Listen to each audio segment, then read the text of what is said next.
Please call the roll. Mr. Chairman, for House Education, January 22nd, 2025, Representative Bratton, Here. Representative Erickson, Here. Representative Gugemas, Excused. Representative Kelly, Here. Representative Lawley, Here. Representative Singh, Excused. Representative Strzok, Here. Representative Williams, Here. Chairman Andrew. Here. You have a quorum. All right, thank you. Good afternoon and welcome. The House Bill. Nope, it's a House Joint Resolution 3 is now on the table for consideration.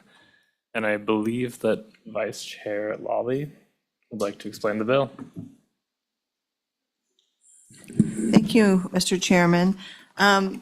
The bringer of the resolution could not be here today, so this is a resolution, in other words, a statement of position, in this case of our support for rural school districts in particular. And so I'll just read it if you don't mind. It's the strength of a resolution is that it's read and published. This is joint resolution, House Joint Resolution 3, support for rural schools. A joint resolution in support of rural schools in Wyoming. Whereas rural schools in Wyoming have been integral to educating our children and are important for keeping rural ranch families together, promoting social cohesion, and preserving community identity. And whereas our agriculture producers and ranchers play a key role in Wyoming's economy by feeding families, helping neighbors, and preserving our heritage. And whereas Article 7, Section 1 of the Wyoming Constitution guarantees that all children in Wyoming have the right to a free public education, stating the legislature shall provide for the establishment and maintenance of a complete and uniform system of public instruction, embracing free elementary schools of every needed kind and grade, and a university with a technical and professional departments as the public good may require, and that means that the state allow and such other institutions as may be necessary, end quote. And whereas the Wyoming Supreme Court has repeatedly upheld the constitutional mandate to finance high quality and equitable education for every Wyoming student, and whereas has 15 schools within with 3 rooms or less that educate 102 students in grades K through 8 throughout 12 different school districts in Wyoming. Now, therefore, be resolved by the members of the legislature of the state of Wyoming that members of the Wyoming legislature find that our Constitution requires equal access to education delivered from free elementary schools regardless of size and location. That members of the Wyoming legislature acknowledge that the rural nature of our state and historic use of rural schools and the need to financially support the established and maintenance of rural schools in Wyoming. That the members of the Wyoming legislature commit to ensuring rural and isolated families do not have to fight to gain access to an education for their children, and that keeping families together and providing them with a complete and uniform system of public instruction is in the public's best interest. That the Secretary of State of Wyoming submit copies of this resolution to the Department of Education for distribution to all schools districts in Wyoming. All right, thank you. Are there any questions from the committee for the co-sponsors? Seeing none, are there any comments from the agency? Seeing none. How many people plan to provide public testimony on this bill, on this particular one? All right, are there any legislators who would like to comment on this bill?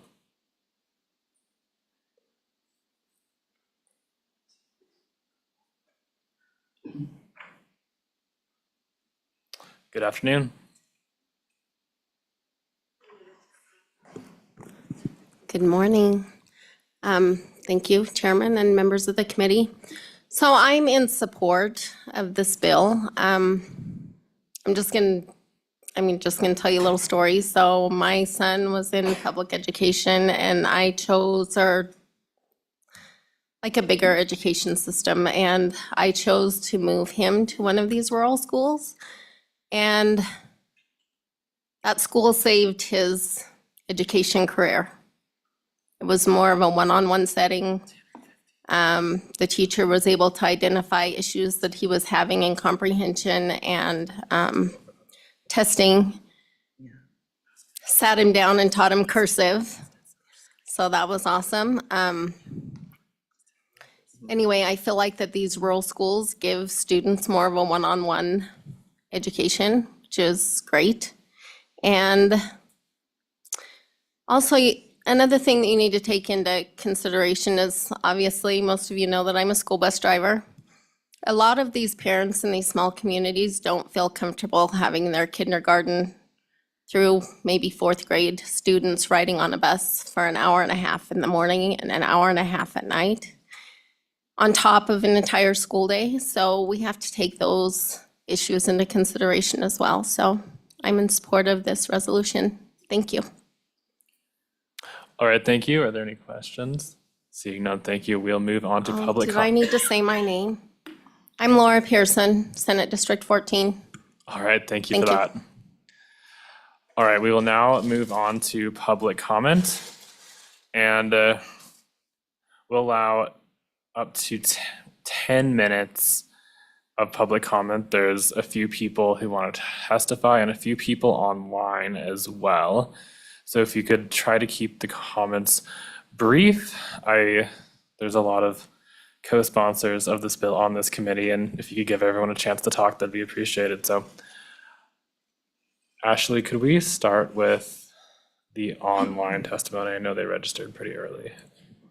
Absolutely, Mr. Chairman. I'm going to bring Anna Anderson into the room to start. Thank you.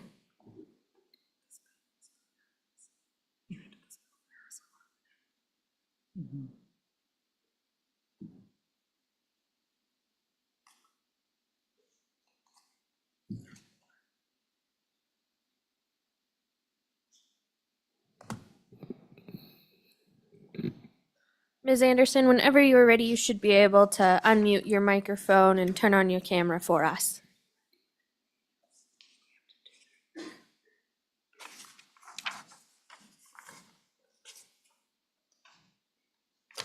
Good afternoon. Ms. Anderson, are you?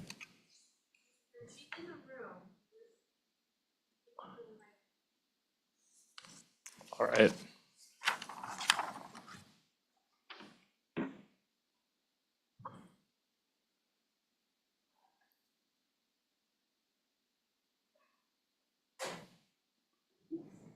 Ms. Anderson, can you hear us out there?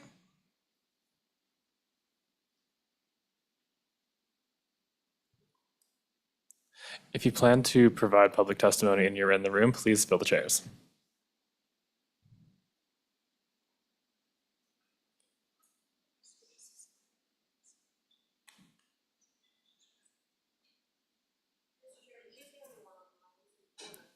All right. All right, we will move on to the room and see if we can get a connection there. Anyone else? There's one more chair. No? All right. Good afternoon. Please go ahead. Good afternoon, Mr. Chairman, members of the community. Thank you for the opportunity to come here and speak today. Many of you may know me. My name is Holly Kennedy, and I'm the Executive Director of the Wyoming Association of Conservation Districts. But that's not why I'm here today, and I'm not here in that capacity today. I'm here today as a private citizen. Many of you, know me in that capacity, but I'm also a volunteer. I'm someone who enjoys mentoring young women and helping them become leaders in their community. I'm someone who served as Miss Rodeo Wyoming and spent a year promoting our great state and our Western way of life. I'm someone who manages a small business in addition to my day job. And let me tell you some about the other members of my community. They are successful business owners. They are volunteers and active on boards and committees and give back to their communities. They have served in the military, and they are nationally recognized speakers. And in addition to that, they're lessees of state lands and give back money to provide school education for everyone across the state. The thing that we have the most in common is that we all received an education at a rural school. And let me tell you a little bit about why and where I grew up. I grew up in far northern Albany County, and it takes 40 miles of dirt roads to get to where I lived. In the winter, my family would go to town. Every fall, we'd go to town and pick up a stock trailer full of groceries because we knew that we weren't leaving for at least the next 3 months because our roads did not get plowed and we did not have access to go to town. We grew up with a milk cow because that was the way to have fresh milk. We grew up with propane fridges because the electricity was not reliable enough in our community to rely on electricity to keep our food cold. We grew up with no cell phone service, and today, still, there is no cell phone service where I grew up. We were one of the few houses that had a landline in our house. Some of the neighbors would come over to our house every once in a while to make an emergency call because they did not have a landline telephone to their house. Now, I know that I am far from the most rural person in the state. There are people that live in places even more rural than where I grew up. But I will tell you that without having a rural school that was located on the ranch, quite literally behind our barn, I would not have had access to education. I would not have had access to the same level of education as other people. And so I'm here today to advocate for just how important these schools are. And to highlight that, I might talk about once I completed the 8th grade, we had to go to Rock River, which was the nearest town, to go to high school. And my family attempted to do this for a year. Well, 1 year for me, 2 years for my brother, who was a grade ahead of me. But what that looked like is often we would drive as far as we could get and then get out a snow machine and snow machine the rest of the way to meet the bus and then go to school. So when you think about a bunch of young kids, we're talking 9th graders, freshmen in high school, working that hard just to try to get an education, I think it really highlights just how important these schools are and access to these schools are. And I know that they come at a cost, but I hope that you can see just how worth the cost it is to be able to provide this level of education for our students. Thank you. Thank you. Are there any questions? Seeing none? Good afternoon. Please go ahead. Thank you, Mr. Chairman. Jim McGagnon with the Wyoming Stockgrowers Association. We find ourselves at a time in our industry where there's a lot of generational change taking place on our farms and ranches in Wyoming. And one of the challenges we face is getting that next generation of young people with young families to move back to the ranch or to stay on the ranch or to get involved in ranching. And among the considerations that they have to take in mind when they make those decisions is the ability to educate their kids. And most often they don't want to send them off someplace that's 40, 50 miles away that's hard to access. They're too busy with their daily chores on the ranch to be able to provide homeschooling. So in many of these cases, being able to provide a local on-site education through a rural school is really the key, not only to a good education for the children, but the key to keeping these people on our farms and ranches so that they aren't simply being sold to interests from elsewhere that do not maintain them as viable working ranches. And for that reason, we've become involved in this. We work closely with the speaker you'll hear from that was going to be on the Zoom in ensuring that her family was able to have a rural school over in Albany County, and we're committed to continuing this. And I've seen throughout my lifetime the benefits that several families that I've known have garnered from being able to have their kids in schools of this type. And for that reason, we're simply here to encourage you to affirmatively support this joint resolution. With that, I'd be happy to take any questions. Thank you. Are there any questions? Seeing none. Thank you. Let's go online then.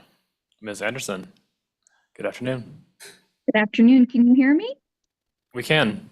Okay, thank you. Sorry about that. Good afternoon, Chair and honorable members of the Education Committee. My name is Anna Anderson, and I'm here today to ask you to support this resolution. And I also want to say thank you from the bottom of my heart for allocating the money last year for our one-room rural school, the Antelope Creek School in Garrett, Wyoming. Our certified teacher has been a true blessing to our family. Our children are doing well. Rural Schools has allowed us to stay with our family on our family ranch. We would like Rural Schools to be an option for other remote rural families in Wyoming, now in the future for generations that need rural schools, especially in northern Albany County. Schools have provided great education and allowed ranching communities to stay in their community. I'm asking you today to please never underestimate what a good teacher can do for a child.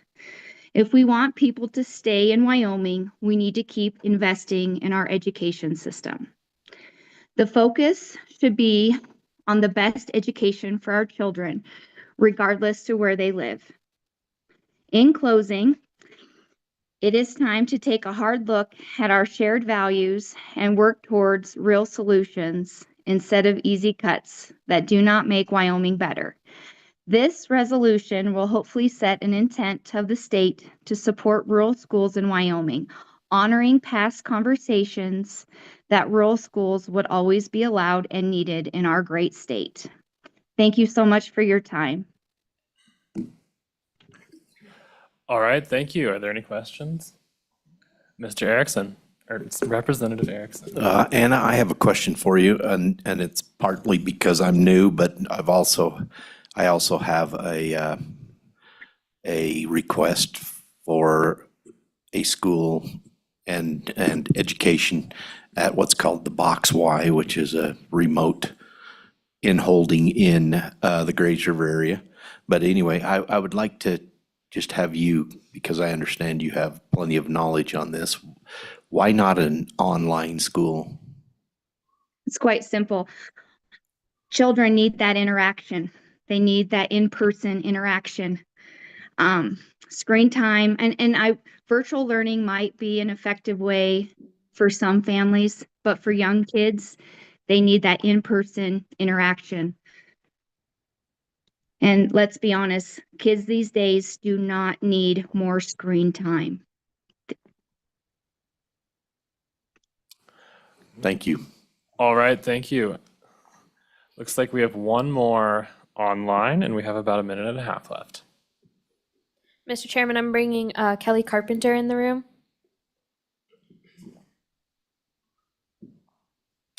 Good afternoon. Hello, can you hear me okay, Mr. Chair? We can. All right, thank you. Mr. Chair, members of the committee, my name is Kelly Carpenter. I'm with the Wyoming Farm Bureau Federation. Thanks for the opportunity to join you virtually from Laramie. I will keep my comments very brief as the previous speakers have already said most of what needed to be said, but just wanted to say that our organization is very supportive of rural schools in Wyoming as well. So with that, I will take any questions you or the committee may have. Thank you. Any questions? Seeing none. Thank you. Public comment is closed. Is there any amendments? Discussion on the bill? Oh, I forgot a step. Thank you. Committee, what is your pleasure? Move the bill. Moved by Vice Chair Lawley, seconded by Representative Strzok.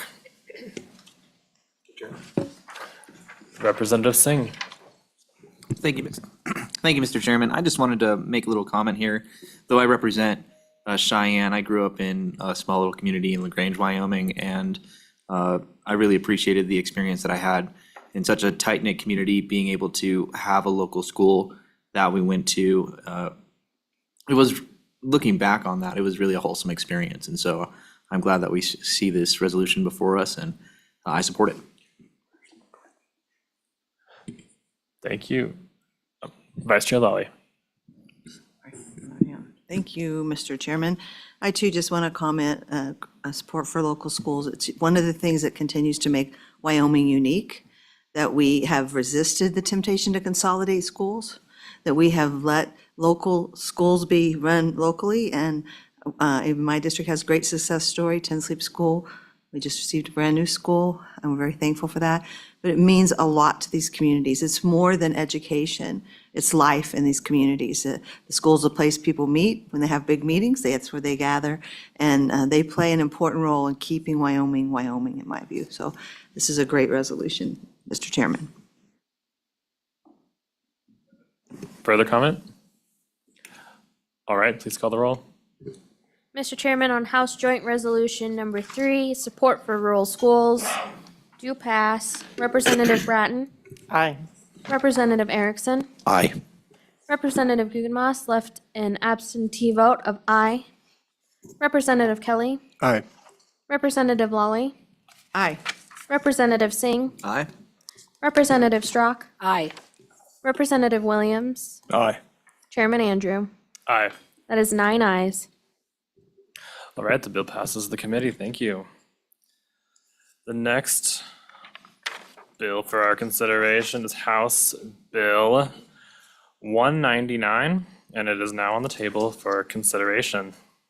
And I'm the sponsor. So, House Bill 199 is an update to our current ESA statutes. Last year, we passed Wyoming's first ESA law,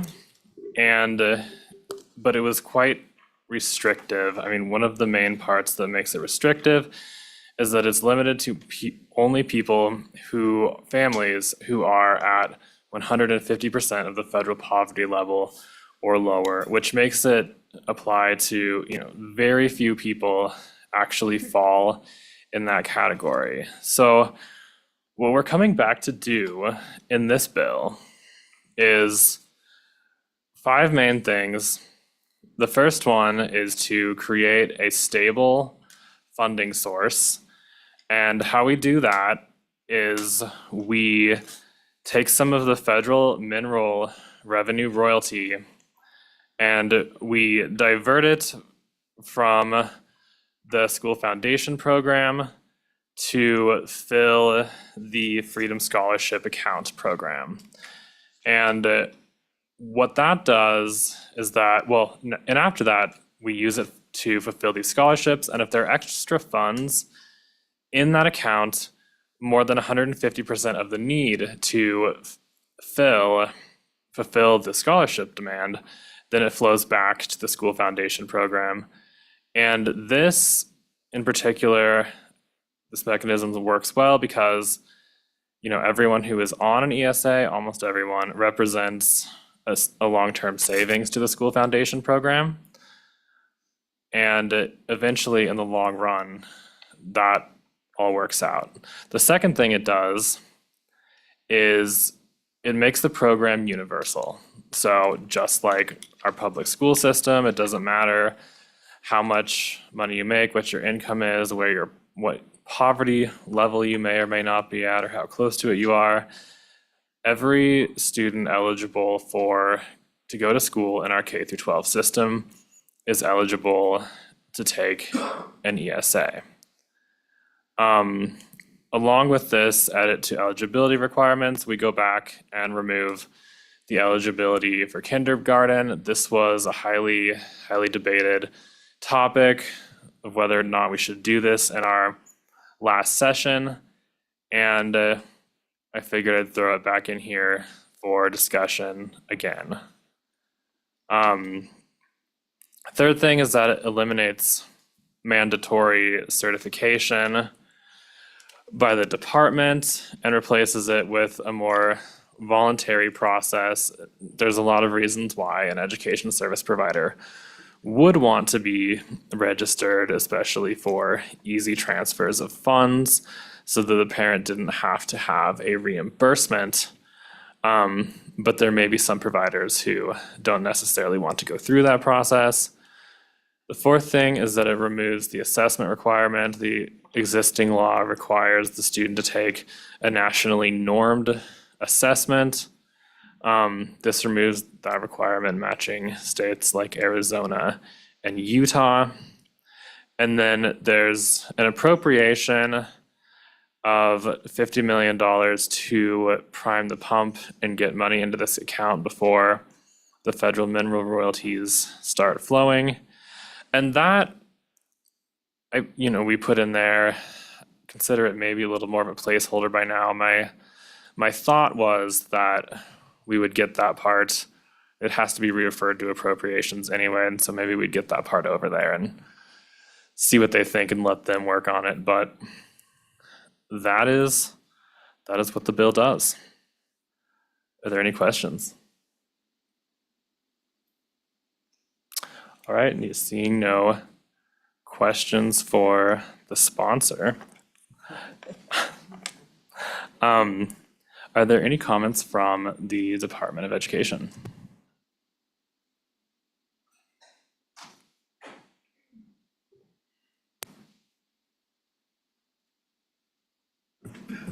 Thank you, Mr. Chairman. Committee members, Dickie Shaner here to speak on behalf of State Superintendent Degenfelder. To start, she's has always been a supporter of the Education Savings Account program. She's a big school choice advocate, continues to support this iteration of the program. She thinks it's great to make it universal and accessible to everyone, and also thinks adding that extra $1,000 to $7,000 will make the program more meaningful.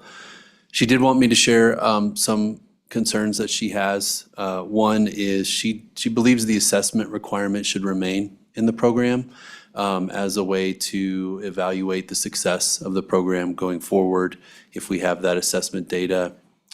Second, she thinks that we should consider keeping the pre-K piece as it is in the program, which would be just for that low income demographic, that 150%, and just limited to 20% of the total program like it currently is, because there are a lot of families out there that have been promised that and are counting on it. And there's potential for a big return on investment getting that group of kids 1 year of preschool before they enter the public school system or whatever they do in kindergarten. And then last, she just wanted to mention that with the certification piece, that we might consider leaving something in there along the lines of that, just from sort of a consumer protection viewpoint, that we want to know who these people are that our ESA program participants are paying for services. And we also have an online marketplace that we're creating with the vendor that we've procured, and we're going to have some way to sort of enroll them in that and get them approved to accept ESA funds too. So with that, Mr. Chairman, that concludes my remarks. All right, thank you, Vice Chair Lally. Thank you, Mr. Chairman. Mr. Shaner, where are we kind of in this process of implementing what we already had? And how will the bill is written right now, because I do agree with some of the comments from the director, from Superintendent Degenfelder, but how do those match up and with what you already have going and what you've already begun to develop under the current law? Can you just give us a little update, a little bit looking forward, if this bill as it is written would pass, some things that we need to know about? Sure. Through you, Mr. Chairman, Representative Lawley, the substantial overlap between what we've got stood up now and what this bill is. I mean, I think the key differences are what the chairman articulated. Getting rid of the pre-K piece would be a big change.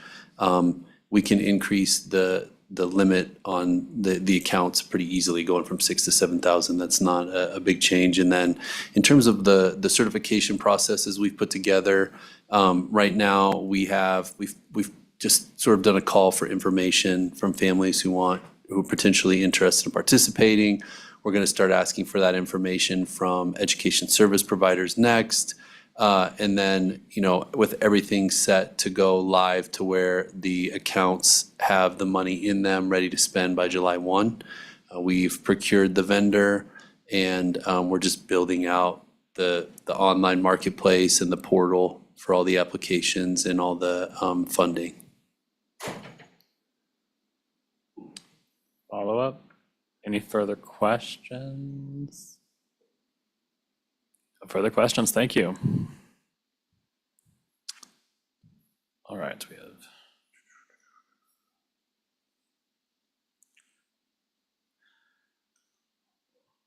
All right, we will now take public comment, starting with, we will do 20 minutes for and 20 minutes against, and starting with those who are against the bill. So if you plan to testify against the bill, please come forward.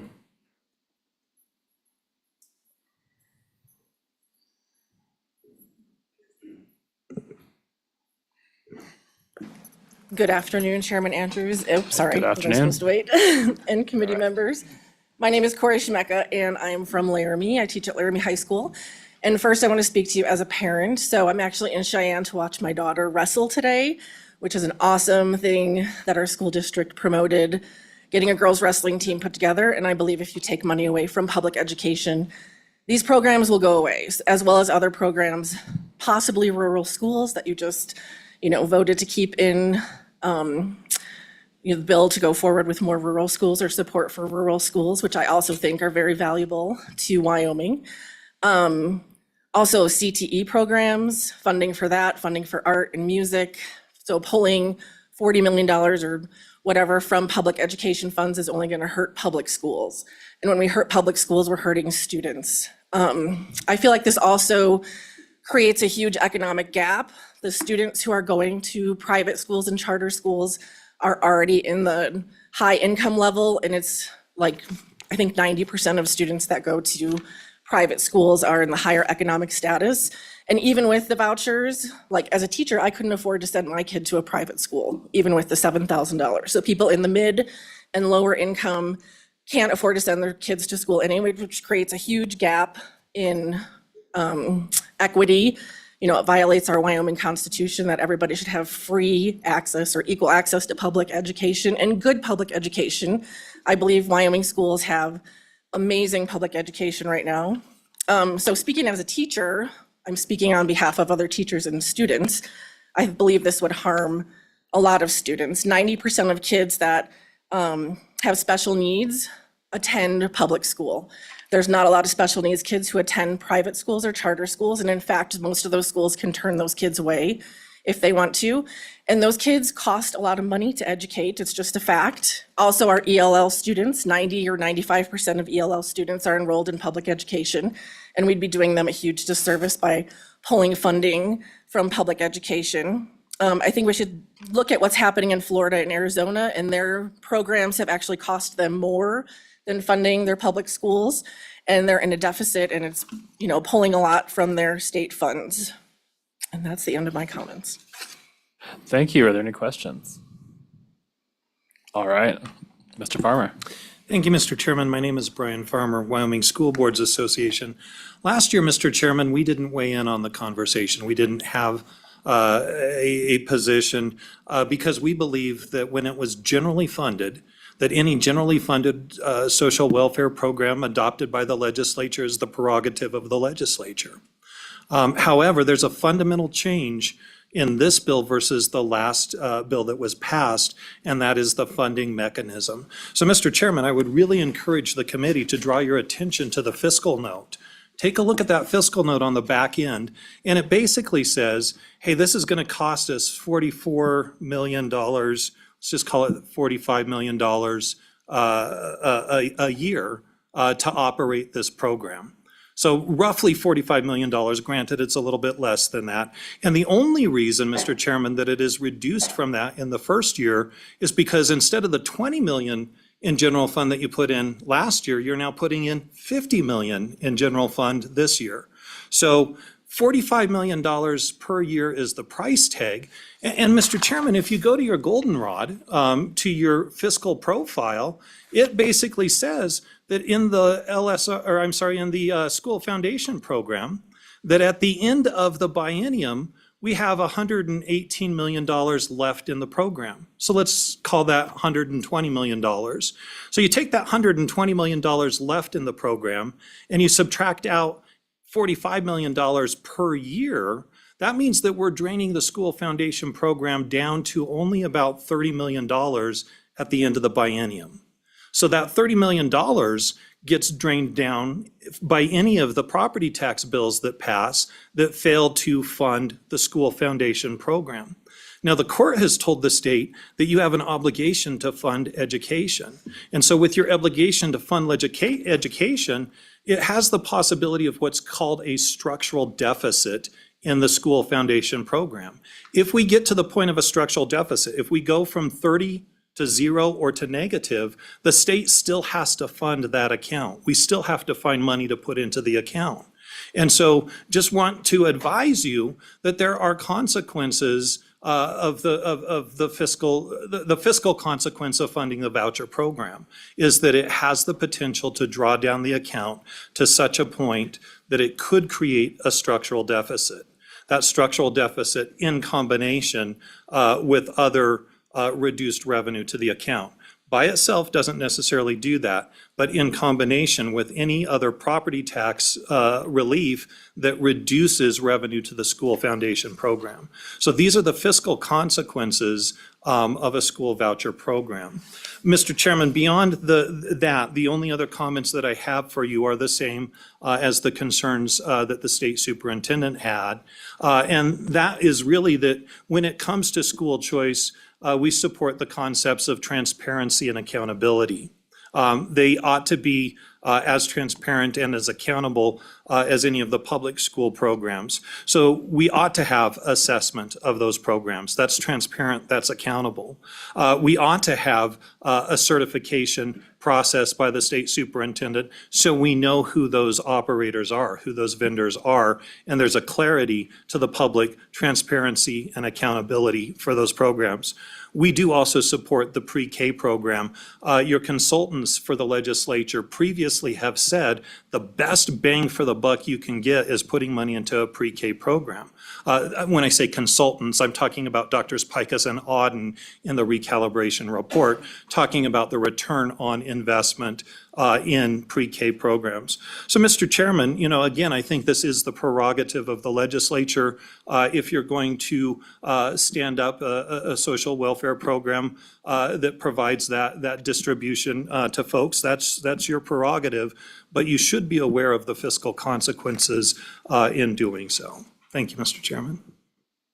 All right, thank you. Are there any questions? Seeing none, Mr. Mullen. Mr. Chairman, members of the committee, my name is Tate Mullen, Government Relations Director for the Wyoming Education Association. I have provided you all a policy memo, so if at any point you had any questions on that, I am happy to answer that. I have already discussed what our policy matrix has looked like. Evaluating this policy, it does fail on measurements of equity, cost effectiveness, administrative feasibility, and effectiveness. I do want to echo a lot of the concerns that have been raised here today and many that have been echoed by national policy experts, both on pre-K as well as voucher programs that I have brought into joint interim education committee meetings. I think the cost implications are of a substantial concern. You can look to Arizona as one of those states that has just seen that explode. On top of that explosion, that cost, there is a significant occurrence of waste, fraud, and abuse. Jet skis, pools, vacations. There was one family that tried to enroll, I believe it was 48 students. There weren't any students, and they pocketed the money. So waste, fraud, and abuse are much higher with these programs than any of our other social welfare programs. I think the average rate is around 10%. That's significantly higher than our rates for SNAP, TANF, WIC. Some of the other considerations, there are constitutional considerations here, absolutely, that the committee needs to address. Really briefly, I do want to echo the Department of Education as well as Wyoming School Boards Association. As the bill stands, there is no accountability in here. We want to make sure that if public dollars are going out and funding these things, we want government to spend accordingly. We want to make sure that those dollars are being spent in a way that yields a return. And we want to be able to demonstrate that return. That's just good governance and good fiscal policy. In regards to those returns, some of the information that is out there, I do want to highlight for you, there's a lot of discussion about, does it yield a return? The studies done by the National Education Policy Center and the Education Law Center, they found that voucher impacts on student outcomes, specifically in Ohio and Louisiana, had far worse implications than the pandemic and Hurricane Katrina in their respective areas. So the increased performance does not shake out in the data. Again, please read through the policy memo. I'm happy to talk with you, but on and against this bill. All right, thank you. There's a significant amount of testimony online. If we could pull someone there. Absolutely, Mr. Chairman. I apologize, I might butcher the last name, but I am letting Michelle Escuerdo in. All right, thank you. Good afternoon.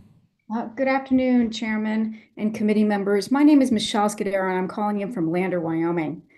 I've raised my family here in Lander and supported 2 businesses here. I actively participate in my community. I was an elected school board member, and I include these details as a measure of my community connection and understanding. The Wyoming Freedom Scholarship Act is a voucher program that will take funds away from our public schools. The voucher program lacks fiscal and academic accountability for our hard-earned taxpayer dollars. This lack of accountability leaves plenty of room for waste, fraud, and abuse. Data indicates that voucher programs fail to improve student performances as well. This scholarship is rather odd because scholarships typically take an application process by which they are earned. Vouchers are used primarily by affluent families with children already enrolled in private schools. Surveys indicate that Wyoming citizens don't support using public dollars for private education. Vouchers are a subsidy for private schools, couched under parental rights. A voucher program will harm our rural schools, our rural students, and local economies. Small and rural schools are expensive to operate, and often their communities have small property tax base.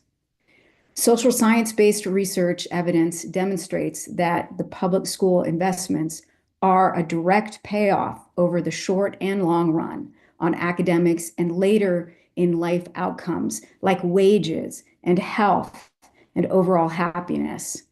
A voucher program will do tremendous harm to our public school system. I encourage you and the committee to harness this energy and to help build the very best public school system for our most precious resources, our youth, and our Wyoming's future. Thank you for your consideration and your time today. I appreciate you letting me zoom in. Thank you. Any questions? All right. Ashley, who do we have next? Mr. Chairman, there is one more online who may wish to testify in opposition to this bill, but they do not have their hand up at this time. So I don't know if they're. All right, if you'd like to Oh, testify, there please. she is. There we go. Give me just a sec. And if you're in the room and if we have time left, please fill the chairs. For or against. All right, I've let Vicky Swenson into the room. All right, Ms. Swenson. Good afternoon, Chairman Andrews and committee members. Thank you for the opportunity to speak with you today remotely. I am a retired educator. I began my teaching career in Moorcroft, teaching 1st and 5th grade, and then moved to Fremont County, where my family found different employment. And then I taught 5th and 6th grade in Shoshone, and then my family moved back to the Northeast, where I finished my teaching career in teaching gifted ed in the last number of years of my career. As I pondered coming and talking to you today, I thought about, why are you sitting in the seat you are? Why does any legislator seek to be voted in by their constituents? Well, the common sense and obvious answer is that you seek to do what's best for Wyoming and what's best for her people. Now, whether that is through law enforcement, fire or emergency services, county and state services, public health, public education, or roads and bridges. And then I thought, would you take money from YDOT that had already been appropriated for roads and bridges and give it to another company, a private company, because some people thought, or the company thought, that they could do a different job or a better job? And I think not. money that has already been appropriated to YDOT is planned by YDOT to do the services. It is no different for any of these other branches that I spoke about, including education. So you taking money from public education is not common sense, and it is not right. And I currently am president of the Wyoming Education Association, retired. And in that capacity, I've had many years of opportunity to speak with educators across the state. I've had opportunity to speak with, go to schools and visit schools. And I know that we have high quality education in Wyoming.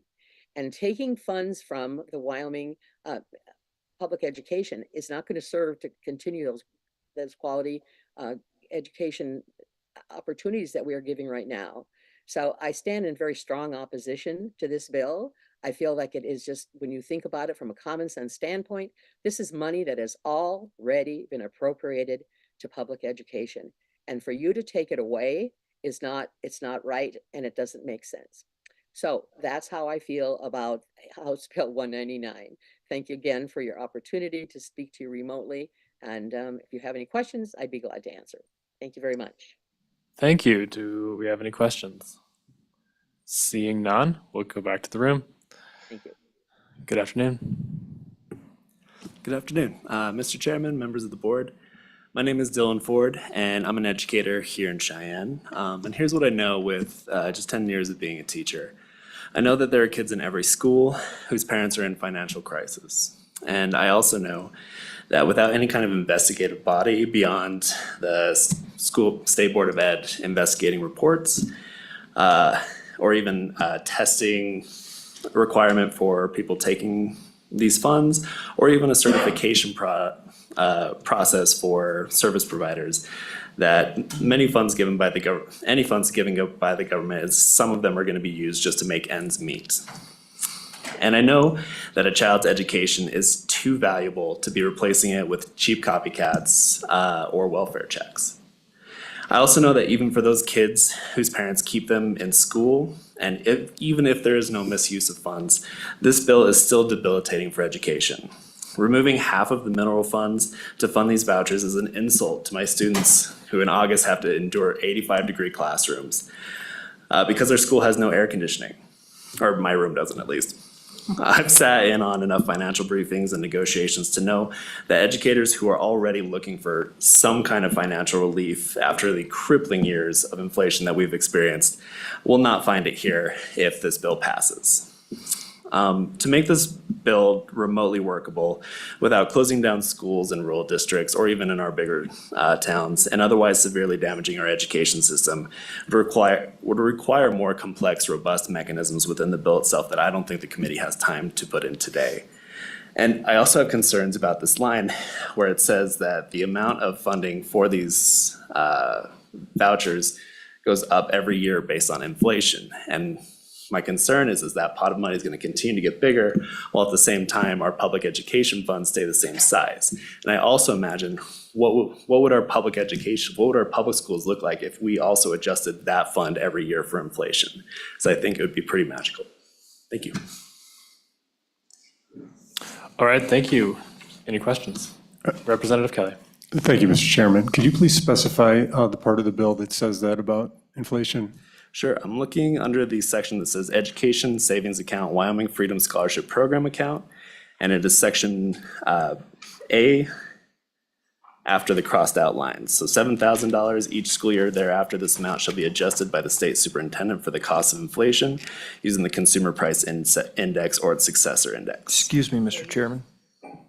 Page and line number, please. Page and line number. This is page 5, line 12. Sorry about that.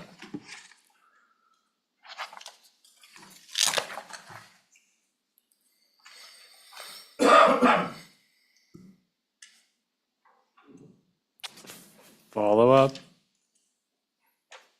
Any further questions? All right, thank you. We have about a minute and a half left. Mr. Chair and members of the committee, my name is Kim Amon. I'm a 32-year veteran educator, and I'm president of the Wyoming Education Association. I'm here to testify against this bill. For all of the reasons that you've already heard, I want to start by telling you that I am the fourth generation of 6 generations of Wyomingites who were born and raised in this state, who went to public school. We're very, very proud of that. And we believe in the power of public education. Wyoming has done a great job with public education, and I would like to see that continued. I just got an email this morning from the Department of Education stating that 6 of our science and math teachers were awarded the Presidential Award for Excellence in Mathematics and Science Teaching. I'm on my way to Washington, D.C. next month to watch Riva Lobatos be one of the top 5 educators in this country receive an award. Hopefully she'll win the entire award. She's from Lander. She teaches in Lander. Our public schools are doing great things. I keep hearing about choice. And my question is, where's my choice if public school funds are diverted to go to this voucher program and public schools fail? Then what about my family's choice to continue that public education that is so great that we've received, that I'm so very proud of? Because I think choice needs to work all ways. We heard from people in rural communities that want the choice to attend public schools in their community. The reason for that is because public schools are much more than places of learning. They are hubs for community engagement. Sorry, if you could please wrap up. We've run out of 20 Yeah, minutes. they're- Thank you. If you support your local schools, you support your neighborhoods and your economy. If you don't, those things also fail. Thank you. All right, thank you. Anyone testifying for the bill?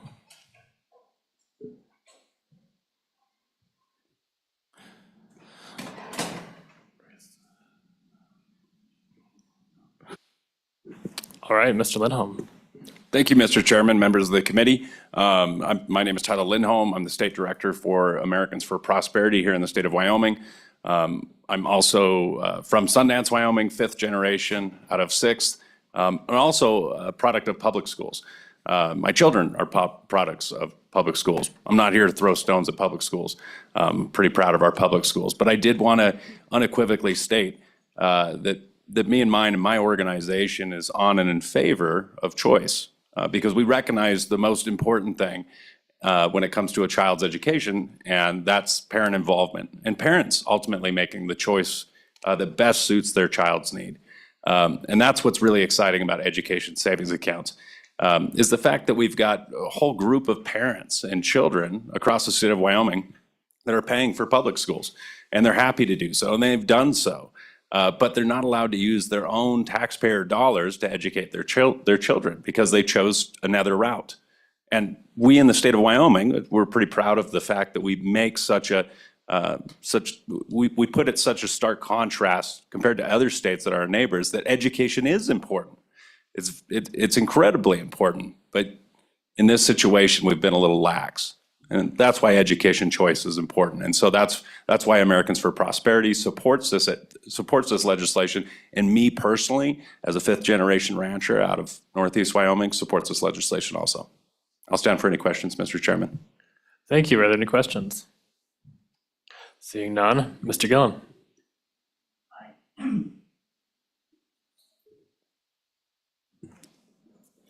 Thank you, Chairman and members of the committee, for this opportunity to speak today and address this important topic. My name is Aaron Gillum, Policy and Advocacy Director at EdChoice. For those who may be less familiar, EdChoice was founded in 1996 by the free market economist Milton Friedman and his wife Rose, as they believed competition and new ideas in education was vital to improving the outcomes of students in every type of community across the country. They also believed that parental choice was core to the principles of freedom. As EdChoice has been working in the school choice space for a long time, we have become known as a place for in-depth research, polling, and statistics on topics surrounding education freedom. I come here today to share some of the analysis that we have and our findings as we realize this important piece of legislation has the potential to change the lives of so many in the state of Wyoming. Presently, 33 states, plus the District of Columbia and Puerto Rico, have enacted some kind of school choice program, many states with multiple different programs operating side by side. Last year, we hit a milestone as a nation, with the number of students utilizing private school choice programs surpassing 1 million. I wanted to start with some brand new information we just received this past week. Fresh state-specific polling asking Wyoming residents about their thoughts on education and school choice. What we found in asking residents about the state of education was actually alarming. Respondents were asked if K through 12 education across the country was on the right track or on the wrong track. And notably, 77% said it was heading in the wrong direction. Even when asked about Wyoming's own K through 12 landscape, 60% of respondents expressed it too was headed in the wrong direction. And when asked about the state of education in their own local districts, only 35% believed that it was headed in the right direction. This glaring concern is something that we see across the country, and families are looking for alternative options and a change to the status quo.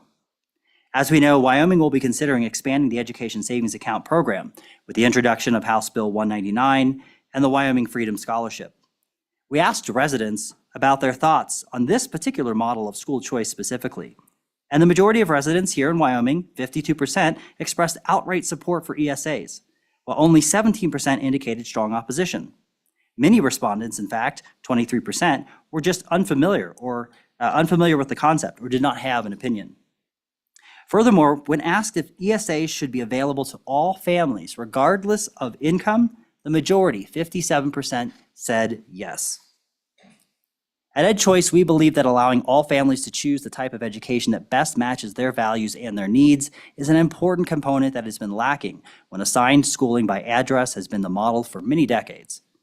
And in the empirical gold standard studies on the outcomes of school choice programs, the trajectory is clear. In fact, there have been a total of 188 individual studies to date on the effects of school choice programs, examining everything from test scores to civic values to parent satisfaction, and of course, the financial effects on a state. The overwhelming number, 84% of those 188 individual studies, show positive outcomes. And if I can address that last point a little further, the fiscal effects of programs like the Wyoming Freedom Scholarship are certainly top of mind for lawmakers such as yourselves. Across various school choice programs that exist nationwide, the average K through 12 spending per pupil is only about $6,000, when the average spending per pupil K through 12 on district schools is about $17,000. Again, just to reemphasize, about $6,000 is spent on school choice children, while about $17,000 is the expense per pupil K through 12 at district schools. Furthermore, we found that spending on choice programs represents just 0.3% of total state expenditures of all public services in states where choice programs exist. And in Arizona, a near regional state, has enacted some of the most open and robust education freedom initiatives anywhere in the country. They also have many rural districts and many mixed types of communities. Last year, in addressing rumors that their budget had been ruined because of their own ESA program, the Department of Education itself issued an official statement indicating that they, the Department of Education, were running a $20 million surplus. And just a few days ago, the state came out with an estimate for this year that their entire state budget will be operating at over $500 million in surplus.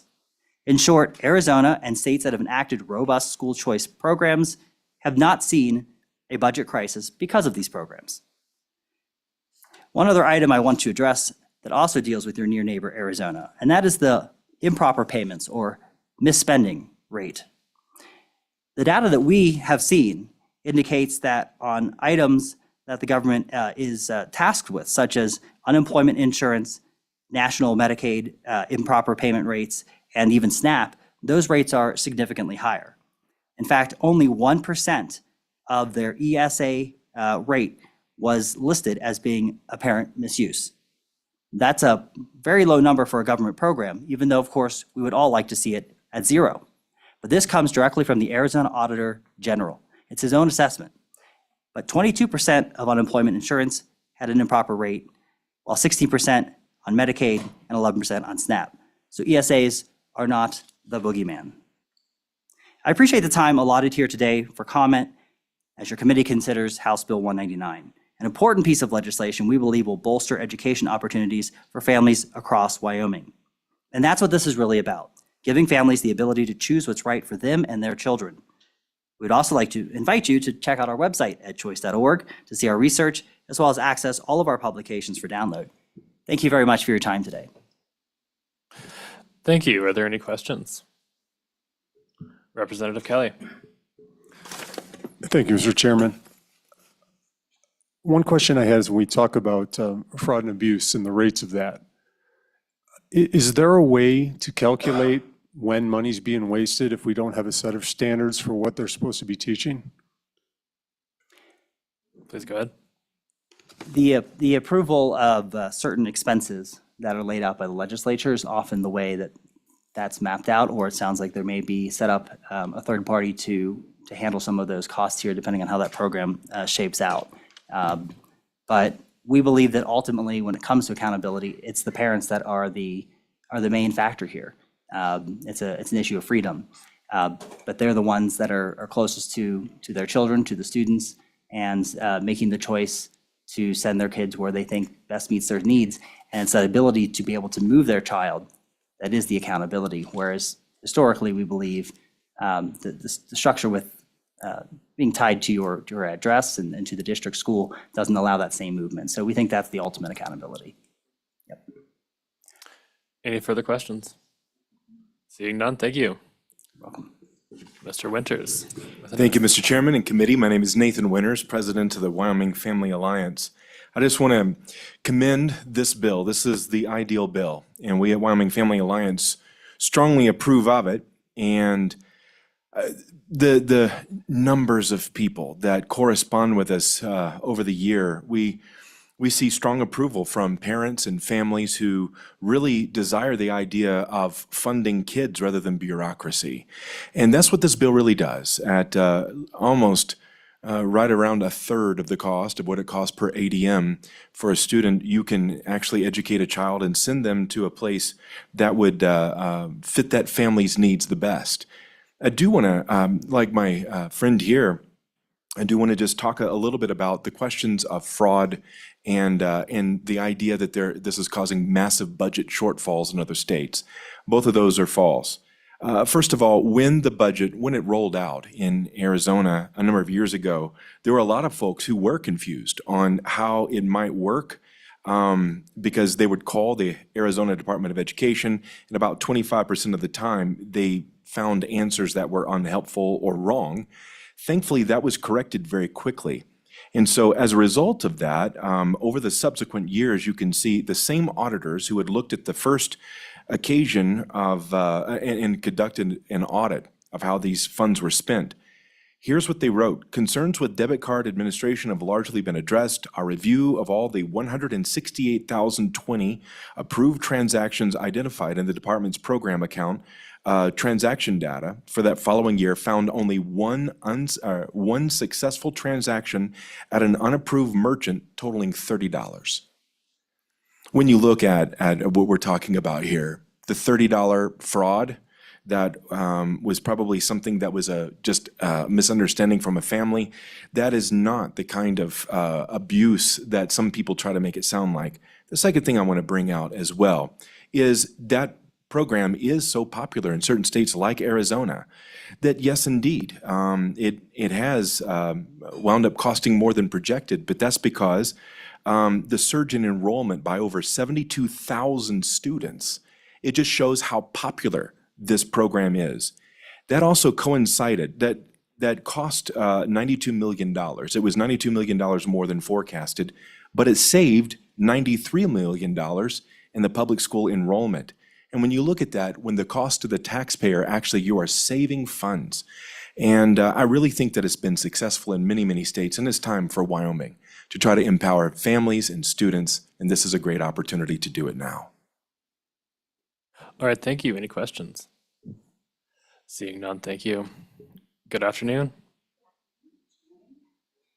Members, my name is Sarah Rust. I am a grassroots engagement director with Americans for Prosperity, and I am in full support of HB 199, the Wyoming Freedom Scholarship Act, which expands eligibility for educational savings accounts to include all families in Wyoming.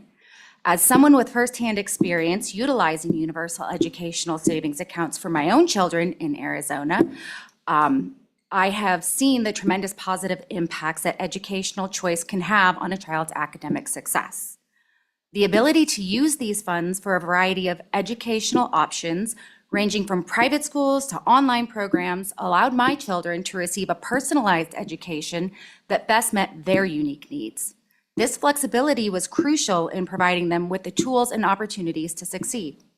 Expanding this option to all families in Wyoming, regardless of income, is a transformative step towards ensuring every student has access to a high-quality education. HB 199 not only promotes educational equity, but also empowers parents to take an active role in their children's education.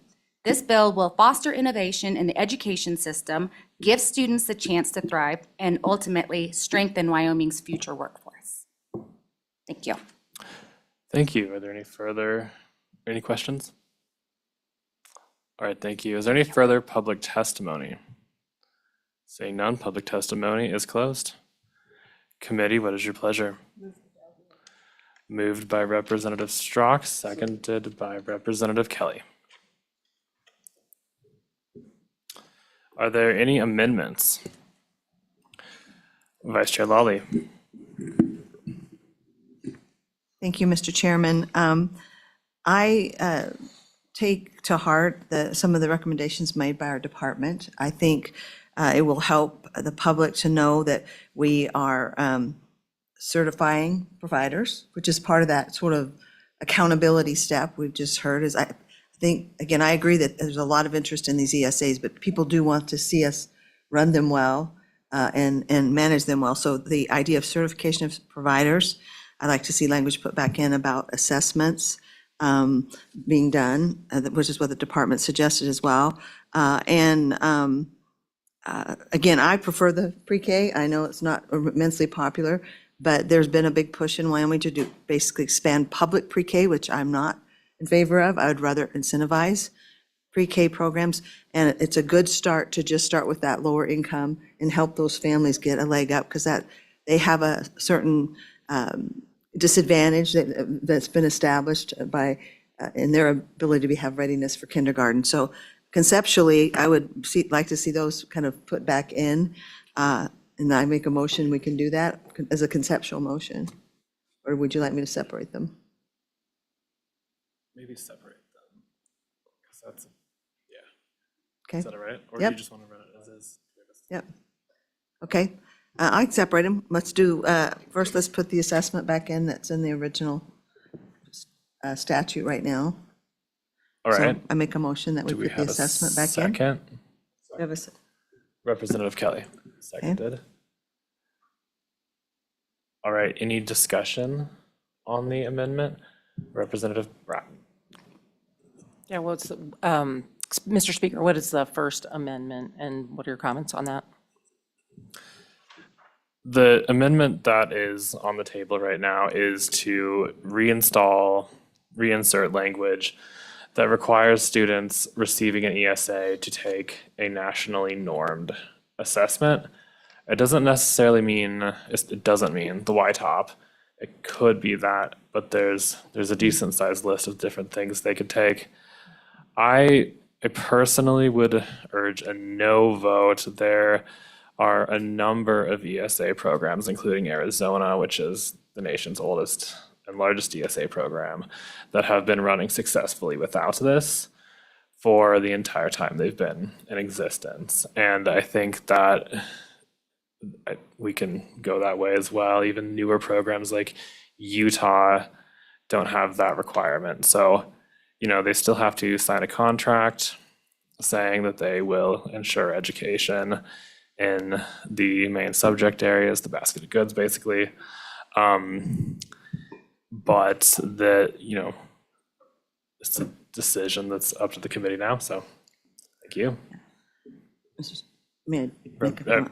Vice Chair Lawley. Thank you, Mr. Chairman. And these various things are already in the statute, so they're kind of there. So in a way, we're not taking them out because we're amending the current ESA statute. So they were taken out in this bill, but but they're currently, we're part of the ESA program we passed last year. Representative Kelly. Thank you, Mr. Chairman.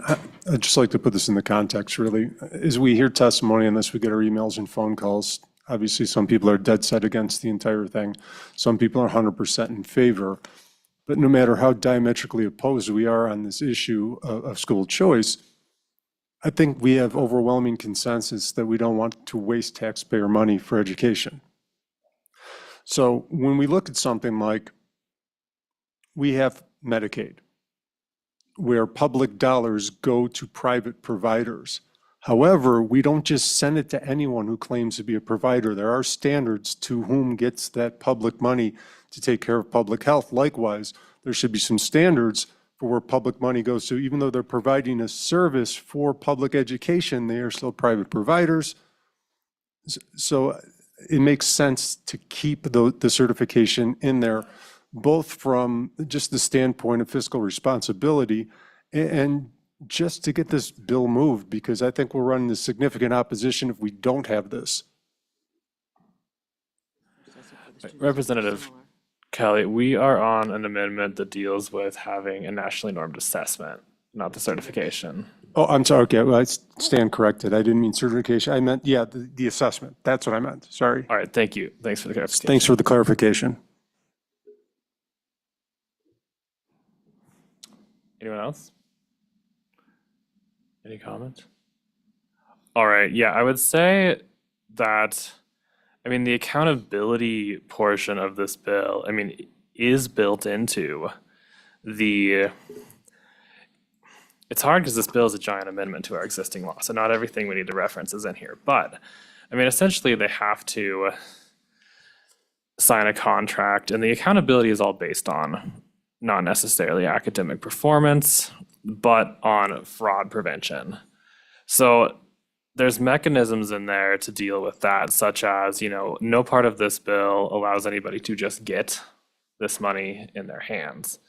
They have to go through one of the service providers contracted by the department to pay for those things, or they can get a reimbursement based on showing those receipts, but we try to keep it so it's a direct transfer from that person's account to the provider.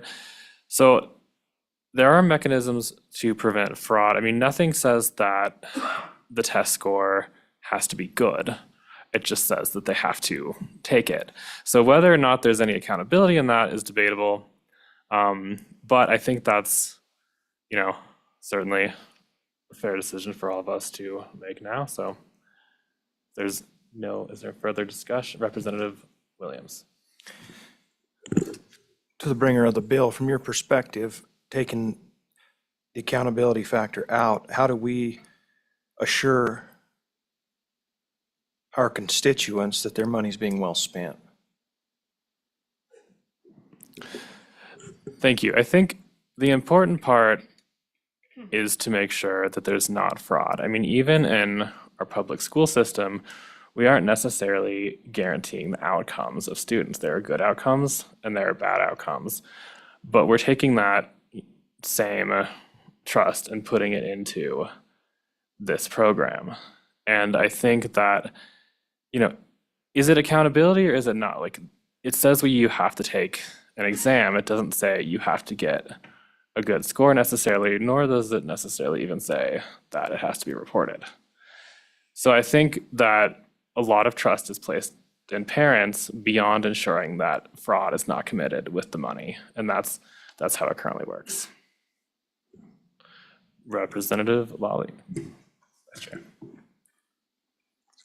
Thank you, Mr. Chairman. Like Representative Kelly mentioned, there are really some strong voices on both for and against here.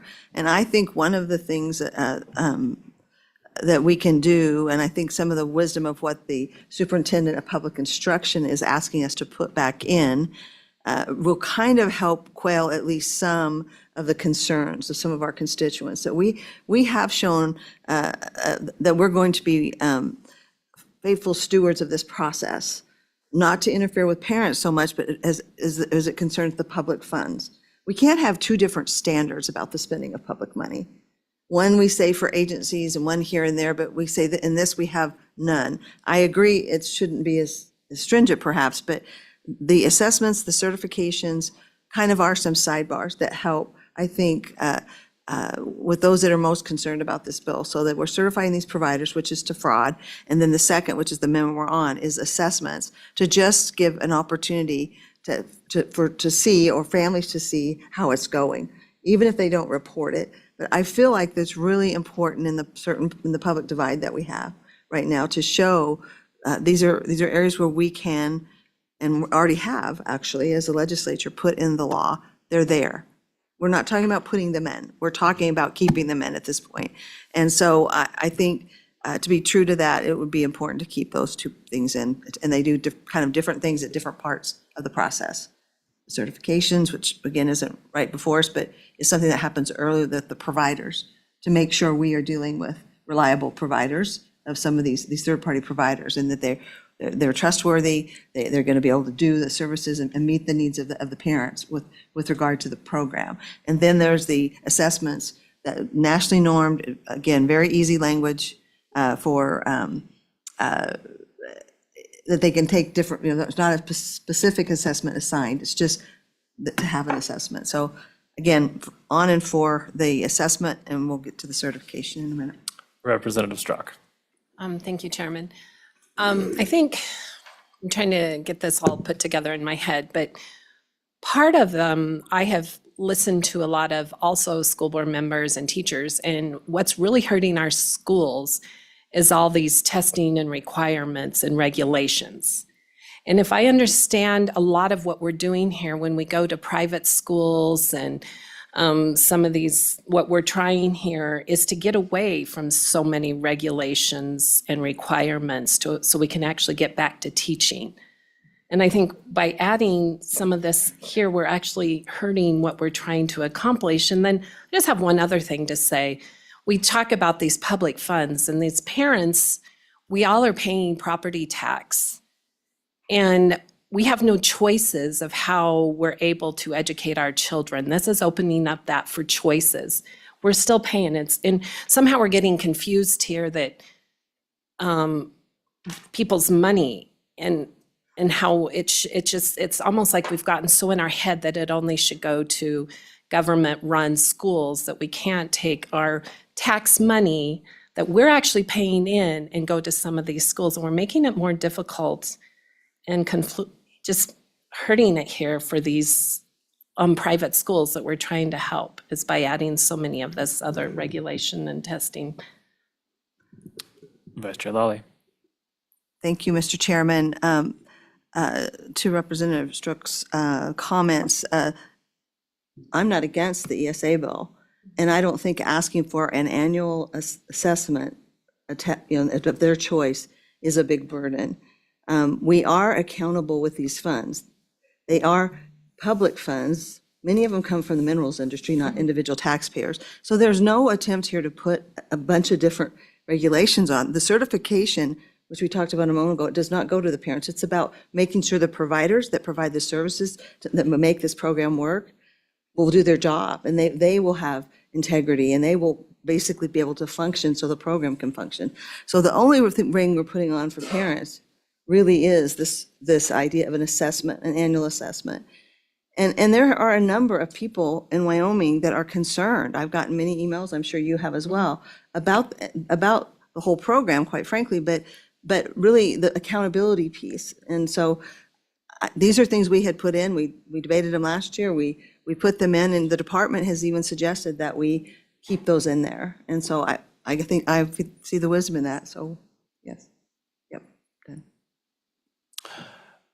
Representative Bratton.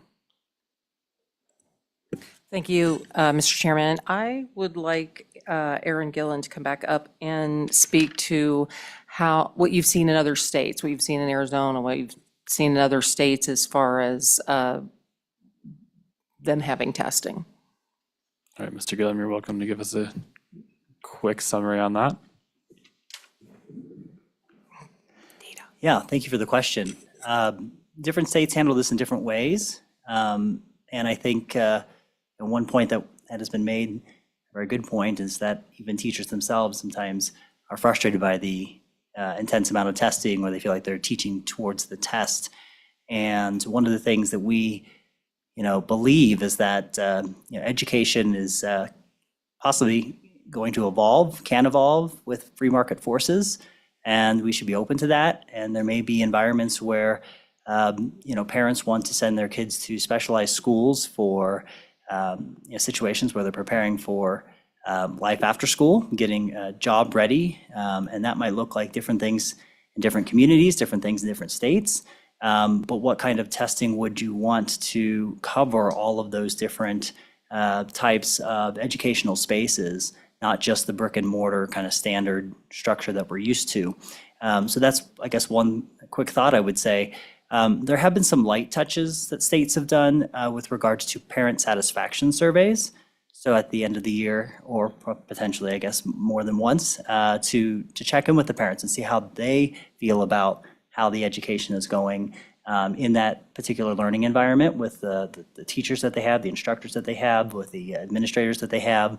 But that's a much lighter touch that some states have implemented. That's a few of the things I would say about that.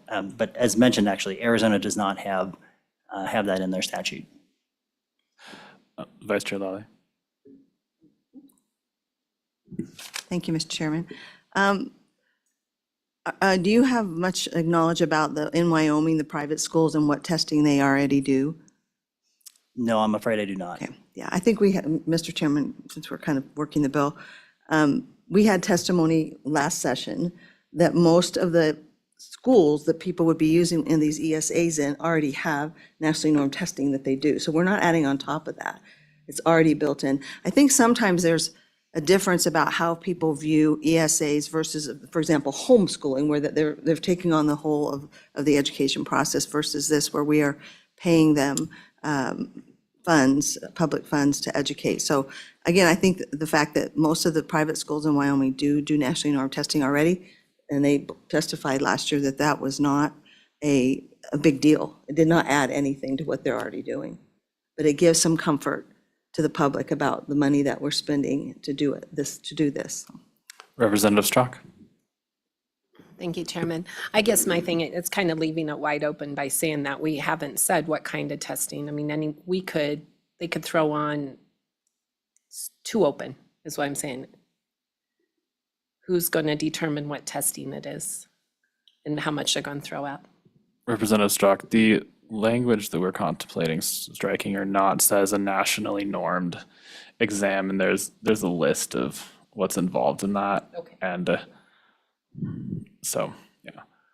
I would say that this doesn't just apply to private schools, it would apply to everyone in this program. So, I mean, someone doing a home-based situation through this, or somebody doing a micro school or a pod school, would also have to figure out how and where they would go to take one of these exams.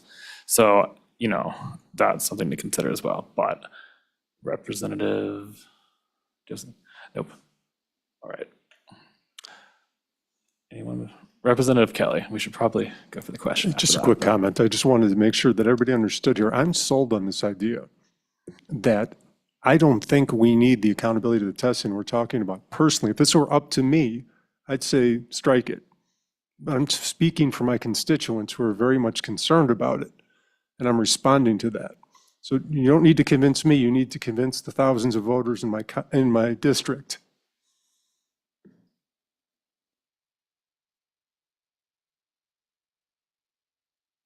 All those in favor of the amendment, please say aye.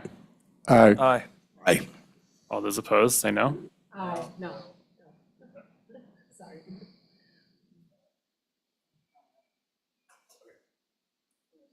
All those in favor, raise your hands.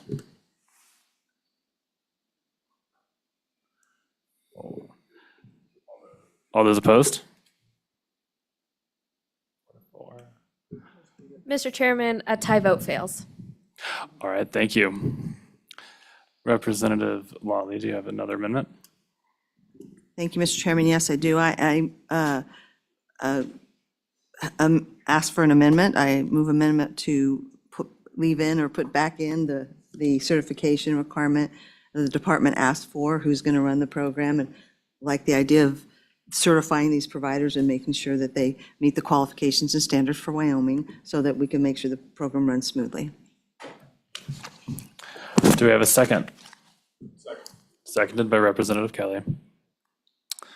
All right, just to respond to that, I would say that I think that that was the importance of leaving that voluntary registration process in there so that they can get into the state's system for actually paying them. I think it makes it much easier for everybody if they are certified, but there might be some smaller schools that don't necessarily want to certify and be on the list, and maybe they just want to do it on a reimbursement basis.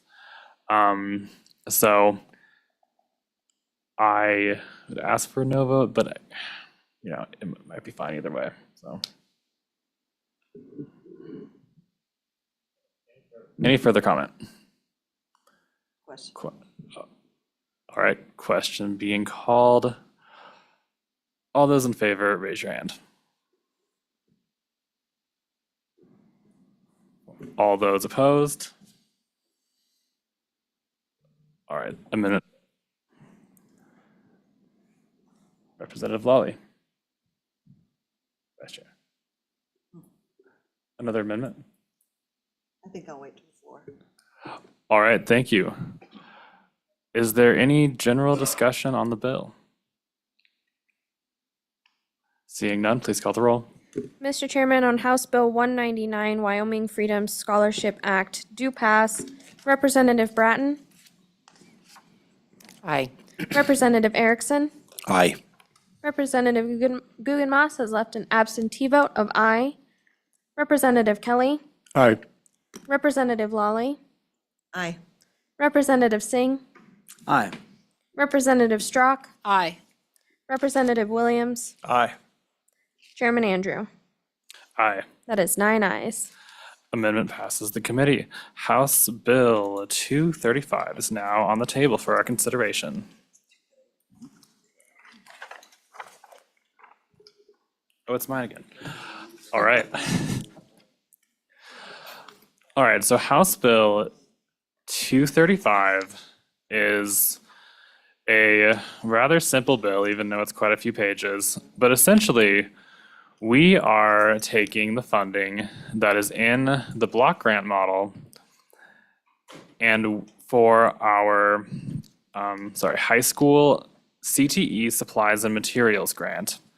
And we are making a categorical grant so that that particular funding shall only be spent on CTE supplies and materials as it was originally intended.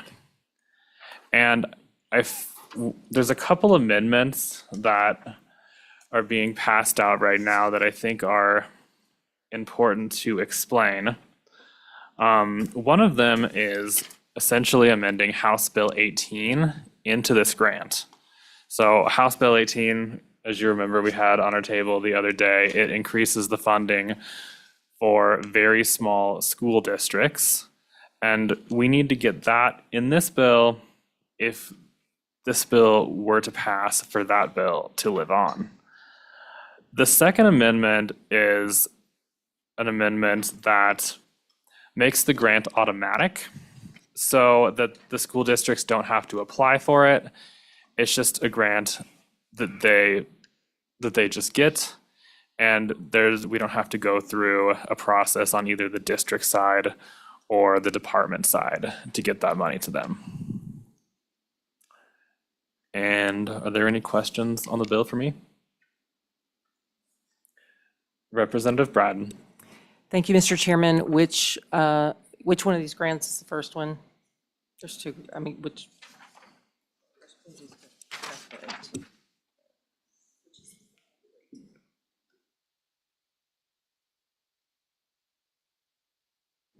Yeah, the first one is the one that has it near House Bill 18.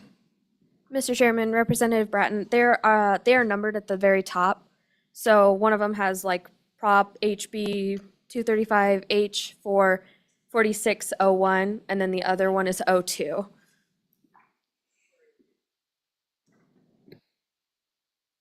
All right, do we have any comments from the Department of Education?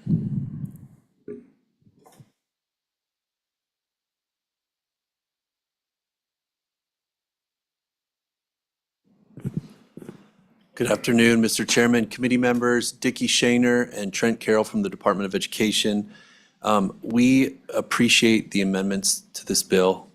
We think that that clears up a lot of the concerns that we had. We didn't want to get in the way of this funding flowing through with an application process and those things. So with these amendments, the superintendent is in support of this bill and really just sees it as an effort to make sure that that funding that is meant to be for CTE supplies and materials is spent on such. All right, thank you. Are there any questions for the department? Seeing none, we will open public testimony, and it is 2:03. I think we have time for about 10 minutes of public testimony. How many people plan to testify on this bill? Please raise your hand.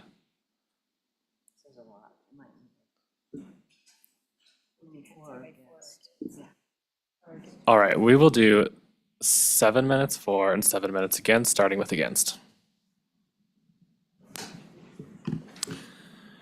Mr. Chairman, my name is Brian Farmer, Executive Director of Wyoming School Boards Association.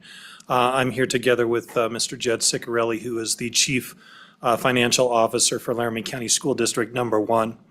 Mr. Chairman, really we come with a message of caveat emptor, which means buyer beware. Be careful what you ask for. Wanted to let you know that we think there's some fundamental misunderstanding about how CTE funds are expended and accounted for. So if we are to pass legislation like this, we believe there will actually be a detrimental effect to the funding of career and technical education within school programs. Part of the reason for that is that there are some programs for career and technical education that are not funded in this way. Every single middle school program is not funded by the state. And so if we restrict CTE to only this block grant reimbursement, we're automatically cutting out those middle school programs. Mr. Chairman, also want you to know that when we look at the expenditures of career and technical education funds, those funds tend to follow cycles. So in any given year, you might see a non-expenditure of funds because they're saving up to pay for something that costs a lot of money, and they're going to do that in a later year. So if you look at the supplies and the materials it takes for a welding program, incredibly expensive. If you're buying a plasma cutter, this is not something that you can afford with a one-year allocation. You save up for a number of years, and then you make that payment in future years. Also, when it comes to things like CTE teachers, the allocations for CTE teachers, sometimes if there's not a CTE teacher available, then the district is not expending its funds within that area.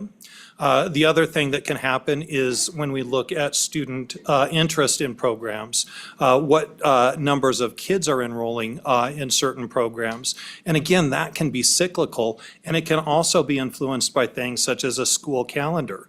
I had a son who was very interested in certain competing programs. For him, it was a high-level math program and fine and performing arts. Those two classes happened at the exact same time, so he had to choose one. To the degree any CTE kid is in that same experience, their class is at a conflicting time as another, we see a misrepresentation of interest or of need.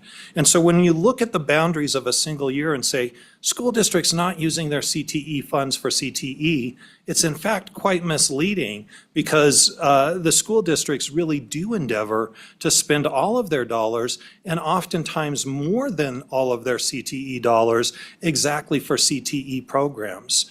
Passing this bill has the possibility of saying, school district, this is the only funds that you're going to have, and you're going to end up limited to that.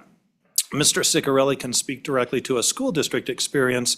I'm really just outlining sort of the broad potential negative implications of moving in this direction. All right, thank you. Are there any questions for Mr. Farmer? Seeing none, please go ahead. Mr. Chairman, Jed Ciccarelli, Chief Finance Officer with Laramie County School District 1. Understanding time is limited, I won't repeat a lot of the points that Mr. Farmer made, other than to provide a few relevant examples, at least from our district's point of view. I see the flexibility within the block grant as an important aspect of how we're able to fund CTE programs. To Mr. Farmer's earlier point, those advantages include our ability to address kind of the cyclical nature of equipment replacement. We know some of those high-cost programs, whether it be for our ag farm or for our construction trades program, are going to vary year to year. And I think this is evident in even the expenditures you see as reported for my district. There are years we spend more than the funding model allocation. There are years that we spend less. But we know in those years that are less, those funds can carry over maybe into the next year or the year after that we may need a higher level of resources in order to meet those expenditure needs. And secondly, I would also add that flexibility has also allowed us to address some of those CTE programs that don't have a line item expenditure in the funding model. Those junior high programs that we fund in our school district are also equipment intensive and require funding, and that gives us that flexibility to address those needs. And Mr. Chairman, just as one last point that might seem a little bit technical in nature, but words like supplies, materials, and equipment, at least in school finance, have very specific meanings. Our district incurs a considerable amount of costs in purchase services, electrical upgrades in order to run equipment, maintenance of those items that we kind of explained earlier, construction trades, other areas like that. Even partnering with LCCC for opportunities for our students to be a part of the commercial driver's license program is done through a purchase service agreement. As the language stands in the bill right now, those would be precluded from qualifying for expenditure reimbursement under the grant. So that flexibility in block grant still allows us to address those costs without having to get into the minutia of does this meet that definition or not. Mr. Chairman, happy to address any questions. Thank you. Are there any questions? Seeing none, thank you. Anyone else speaking against? Seeing none, we'll move to anyone speaking for the bill.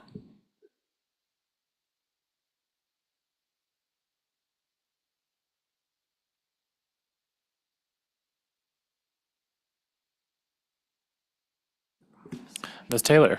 Good afternoon. Hi, Mr. Chairman and members of the committee. My name is Erin Taylor. I'm the Executive Director of the Wyoming Association of Community College Trustees, and like similar bills that we've heard in this committee, the WACD organization is offering our support for the CTE in the K-12 space. As to what you're wrangling on whether or not this should be pulled out and only used in that space, I will submit that as your policy call, so I won't comment to that. But I just wanted to offer our support once again to reinforce that aspect of the bill. So thank you. Thank you. Any questions? Seeing none, thank you. Please fill the chairs. Nobody? Yes. A few people? Ms. Defoe. Hi. Good afternoon, Mr. Chairman and members of the committee. My name is Jessie Defoe with the Wyoming Association for Career and Technical Education. Nice to be back with you again.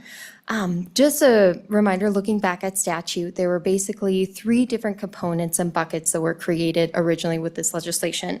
One was for materials, which we're talking about today. One was with the FTE, the teachers, and then the other was for grants. What this does is take that first bucket and set it aside to make sure it's only used for the CTE supplies, materials, and grants. So this should not be put into teacher salaries or mess with any of those things. As previous speakers have stated, this is a policy call and is up to you about what you'd like to do. I would like to also remind you, though, that the statute clearly lays out 9 through 12. It doesn't talk about middle school. And we, are firmly for all middle school programs. We think that those are vital to get the students started early and to follow through. But as legislation and intent sits right now, it's only for 9 through 12. If you look back over 2 years, just based upon reporting, only about 8 school districts used their funds, and we're not talking about just a little bit of funds. So all of our numbers come from the Department of Education. And if you would like clarity on those, happy to help work with them to get you those numbers. But I mean, there is a case to be made that's not being spent there, and for whatever reason that may be. But it's worth discussing. And if nothing else today, we would like to thank you for the discussion to say these programs matter. 60% of the current jobs right now are CTE related. And if we don't find a way to meet that demand, I don't know where Wyoming will be. And we have an opportunity to be at the forefront. So thank you for the discussion and happy to answer any and all questions. Any questions? Vice Chair Lally. Thank you, Mr. Chairman. Could you email us some information on the numbers by district?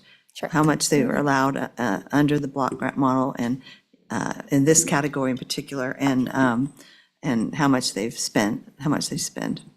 Will do, Mr. Chairman. Thank you. All right, Mr. McKay.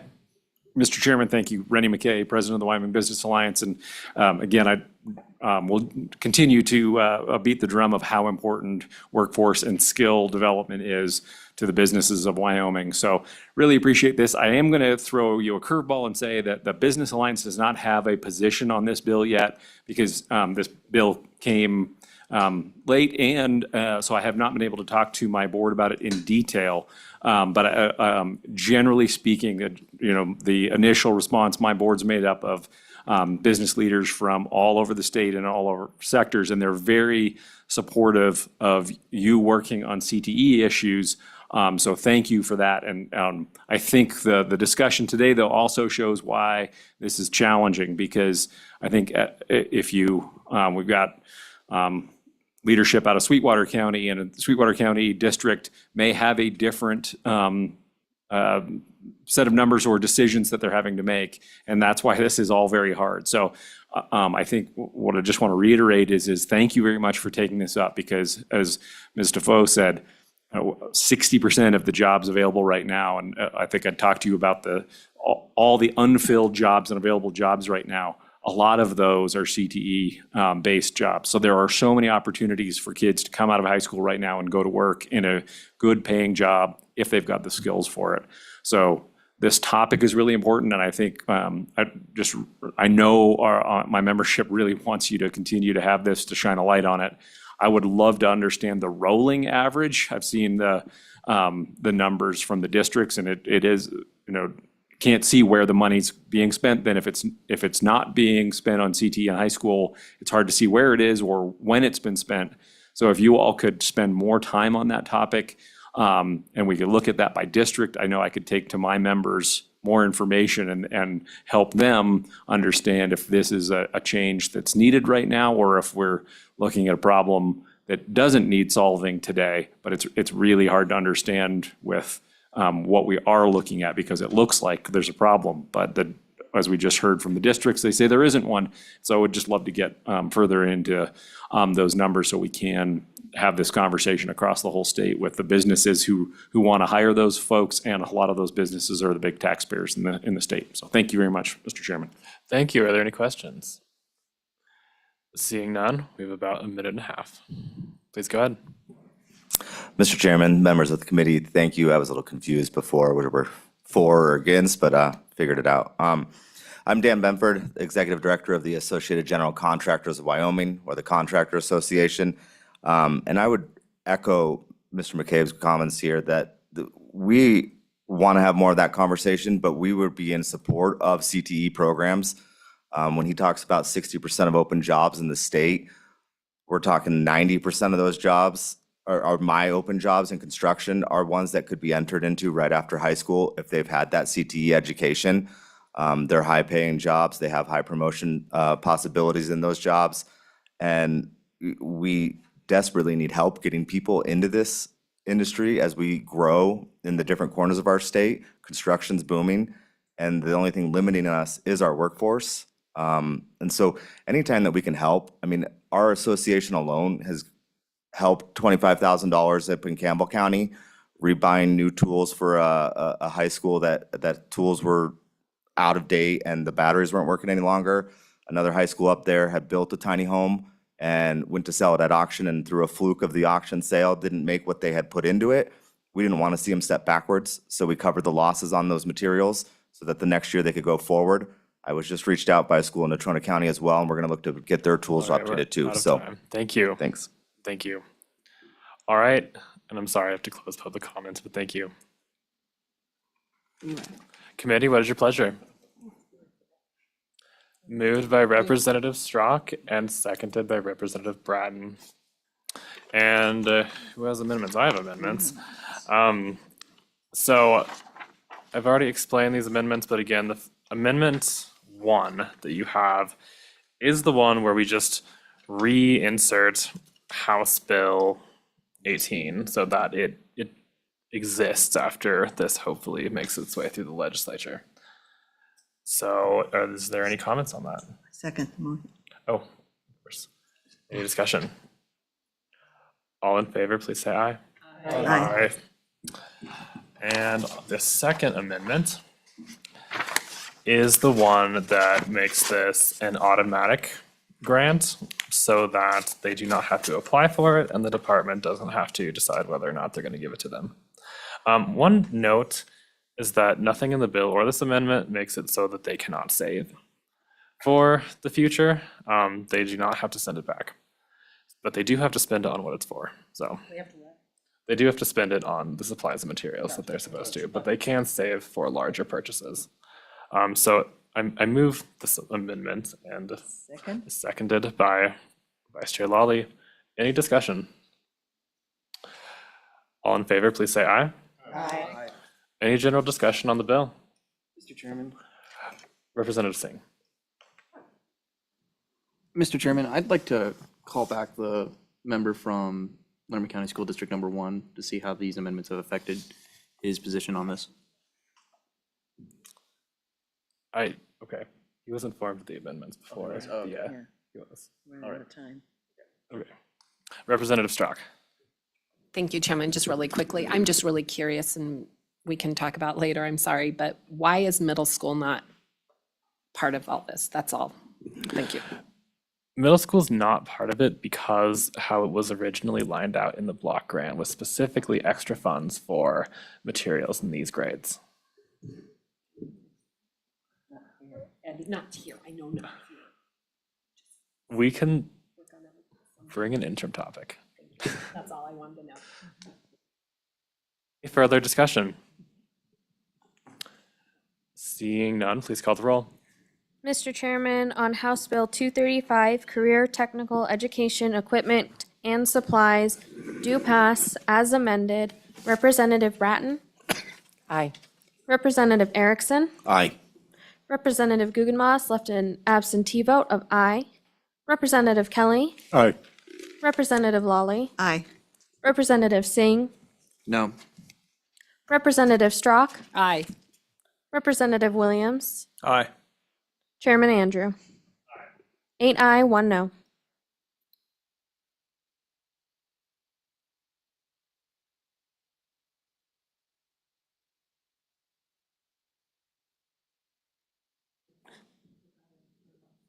Mr. Chairman, would you like to adjourn your meeting? We are adjourned. Thank you.